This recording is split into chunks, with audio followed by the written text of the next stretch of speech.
Hello and welcome dear students. तो हम continue करेंगे हमारी वीडियो सीरीज जिसमें हम आपको बता रहे हैं कि नीट एग्जामिनेशन में आपको 560 प्लस कैसे स्कोर करना है। और आज मैं नीट के सबसे मुश्किल सब्जेक्ट के साथ आपके सामने आया हूं।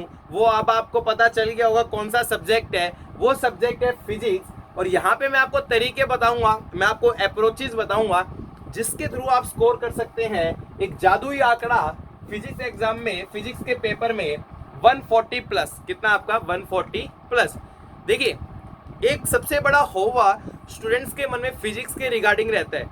होता क्या है कि मोस्ट ऑफ द स्टूडेंट्स ऐसे होते हैं जिनको मैथमेटिक्स अच्छा नहीं लगता, मैथमेटिक्स से वो घबराते हैं, इसलिए उन्होंने मैथ्स को छोड़ा, बायोलॉजी को अपनाया और उन्होंने मेडिकल स्ट्रीम को चूज किया। और जैसे वो फिजिक्स में जाते हैं, +1 में नए नए होते हैं, बिल्कुल उनका सामना होता है फिजिक्स के सबसे मुश्किल सेक्शन। सबसे मुश्किल सेक्शन कौन सा हो गया आपका? That is the mechanics. और जैसे वो मैकेनिक्स को पढ़ते हैं ना, उन्हें लगता है कि यार जो फिजिक्स है ना वो कंप्लीटली कैलकुलेटिव सब्जेक्ट है जहां हर जगह मैथमेटिक्स इन्वॉल्व होने वाली है। डियर स्टूडेंट्स, मैं आपको एक बात यहाँ बिल्कुल क्लैरिटी के साथ बता देता हूँ, नीट एग्जाम में जो फिजिक्स पूछी जाती है वो कभी भी कैलकुलेटिव नहीं होती, वो कॉन्सेप्चुअल बेस होती है। देखिए फर्क है, conceptual base and calculative. NEET exam की जो फिजिक्स है वो हमेशा कॉन्सेप्चुअल बेस्ड होती है, ना कि वो कैलकुलेटिव बेस्ड होती है। तो मैं आपको एक बात बता दूं, बहुत सारे स्टूडेंट्स मैकेनिक्स के पोर्शन को देख के गलती क्या करते हैं, बहुत सारे न्यूमेरिकल्स सोल्व करते हैं और वहां से फिजिक्स को सीखने की कोशिश करते हैं। गलती नंबर 1, यहीं से उनका फिजिक्स का होवा बनना स्टार्ट होता है। आप गलत अप्रोच पे, आप गलत ट्रैक पे। आपको क्या करना है, आपको कॉन्सेप्ट्स के थ्रू फिजिक्स सीखनी है, क्योंकि नीट का फिजिक्स का पेपर कॉन्सेप्चुअल होने वाला है। तो आपको ढंग से पहले कॉन्सेप्ट्स पढ़ने हैं, आपको बुक्स की रीडिंग लेनी है, जो बुक्स मैं आपको बताऊंगा, और फिर उसके बाद आप क्वेश्चंस पे जाइए। You can easily attack all the questions, ये मेरी गारंटी, अगर आप मेरी बताई हुई स्ट्रेटेजीज फॉलो करेंगे। हमने पिछले 15 से 20 साल के पेपर का एनालिसिस किया और उस एनालिसिस के बाद फिजिक्स सेक्शन को हमने 4 भागों में क्लासिफाई किया है अगेन। तो मैं आपको चारों सेक्शन बताता हूं, हर सेक्शन को आपको कैसे अटैक करना है मैं आपको वो भी बताने वाला हूं। देखिए, पहला सेक्शन आपका डायरेक्टली एनसीईआरटी बेस्ड, जो डायरेक्ट एनसीईआरटी बेस्ड क्वेश्चंस है। एनसीईआरटी बेस्ड मतलब एनसीईआरटी के एक्सरसाइज से है, एनसीईआरटी एग्जांपल है, एनसीईआरटी की थ्योरी उठ के आ गई, या फिर एनसीईआरटी एग्जाम्पलर बुक से आ गई। तो वो क्वेश्चन होते हैं आपके 12 to 15। भाई 45 क्वेश्चन होते हैं टोटल, 45 क्वेश्चन। 45 क्वेश्चन में से 12 से 15 आपके डायरेक्टली एनसीईआरटी बेस्ड। सेकेंड जो मेजर इशू जिस सेक्शन में बच्चों का रहता है, that is the numerical portion, जो कि 20 से 25 क्वेश्चंस उसमें होते हैं। फिर थर्ड आता है आपका लॉजिकल कॉन्सेप्ट्स, है ना। लॉजिकल कॉन्सेप्ट्स मोस्टली एनसीईआरटी की जो एप्लीकेशंस है ना, उनको हल्का सा ट्विस्ट प्रोवाइड करके बनाया जाता है। Again 5 to 7 questions logical concepts में होते हैं। और लास्ट ट्रिकी 3 से 5, भाई हर जगह टॉपर औरों से अलग दिखना चाहिए ना, तो 3 से 5 क्वेश्चन वही होते हैं जो टॉपर्स मतलब AIR 1 से लेकर 200 तक, वो बाकी दुनिया से अलग दिखे, ये उसके लिए बनाए जाते हैं। तो मैं आपको यहाँ पे बताने वाला हूँ कि आप हर सेक्शन को कैसे टारगेट करें कि आप 140 प्लस स्कोर अचीव कर सके। ये बात आप सबको बिल्कुल क्लियर हो जानी चाहिए। देखिए, बायोलॉजी तो इंपॉर्टेंट है ही है, बायोलॉजी आपको सिलेक्शन लिस्ट में लेके आएगी, बट आपकी रैंक इंप्रूव करने का काम सबसे ज्यादा कौन करने वाला है? फिजिक्स। देख लेना, जो भी कोई टॉपर होते हैं 1 से लेके 1000, उन सभी का फिजिक्स में स्कोर काफी अच्छा रहता है, 160 या 150 प्लस ही स्कोर रहता है। तो फिजिक्स एक ऐसा सब्जेक्ट है जो आपकी रैंक एलिवेट करेगा, इसलिए फिजिक्स में स्कोर करना बहुत ज्यादा जरूरी है। तो देखिए, सबसे पहली बात आपको एनसीईआरटी पढ़नी ही पढ़नी है।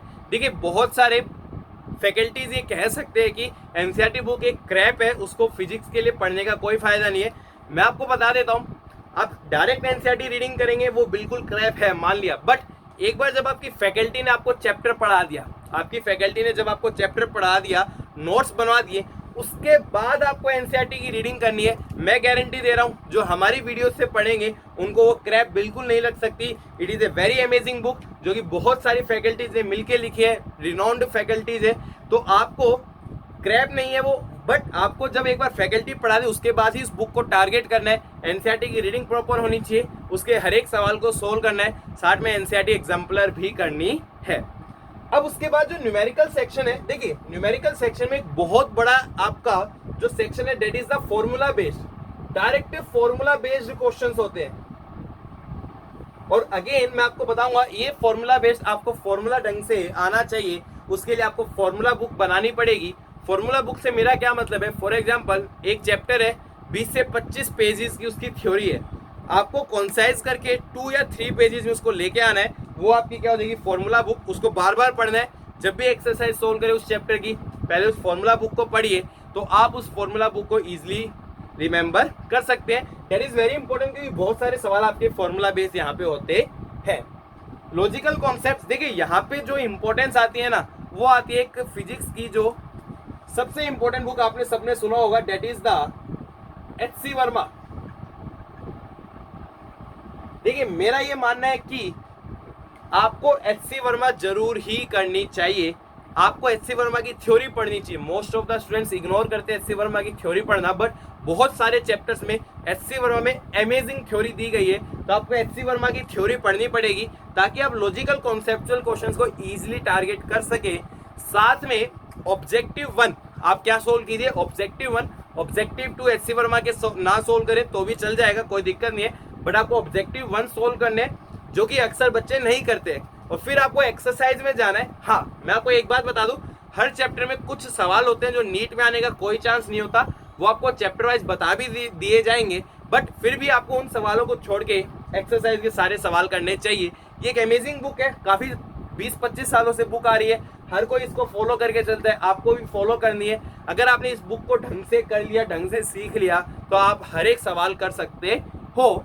उसके बाद भी अगर किसी स्टूडेंट को ये लगता है, अगर वो कोचिंग्स में नहीं है, देखिए जो स्टूडेंट्स कोचिंग्स में जिनको रेगुलर डीपीपीज असाइनमेंट्स मिलते हैं, उनको इसके अलावा और कुछ पढ़ने की आवश्यकता नहीं है, बट जो आपके कोचिंग्स में नहीं है, डीपीपीज उन्हें एक्सेस नहीं होती, मैं रेकमेंड करूंगा डीसी पांडे की नीट के लिए जो ऑब्जेक्टिव बुक आती है आपको वो करनी चाहिए, क्योंकि आपको ऑब्जेक्टिव क्वेश्चंस की प्रैक्टिस वहीं से करने को मिलेगी। और अगेन प्रीवियस ईयर क्वेश्चन तो आपको हर सेक्शन में करके चलने ही चलने हैं। आप 15 से 20 साल के क्वेश्चन कीजिए, जो आपको एक बहुत अच्छा आइडिया देंगे कि किस प्रकार के क्वेश्चन होते हैं, किस प्रकार से न्यूमेरिकल्स होते हैं, किस प्रकार से आपको क्वेश्चन का लेवल वहां से पता चलेगा। अब मैं आपको एक बात बता दूं, बहुत बच्चे गलती करते हैं कि जेई एडवांस के प्रॉब्लम्स भी सोल्व करते हैं। प्रीवियस ईयर जेई एडवांस आपको सोल्व करने की बिल्कुल भी आवश्यकता नहीं है अगर आप नीट एग्जाम को टारगेट कर रहे हैं। हाँ, क्योंकि अब एनटीए पेपर बनाने वाले हैं, तो आप 4 से 5 साल के जेई मेंस के पेपर को जरूर सोल्व कर सकते हैं, बट जेई एडवांस आपको कभी भी सोल्व नहीं करना है। होप आपको समझ में आ गया होगा कि आपको 140 प्लस कैसे स्कोर करना है। Thank you dear students.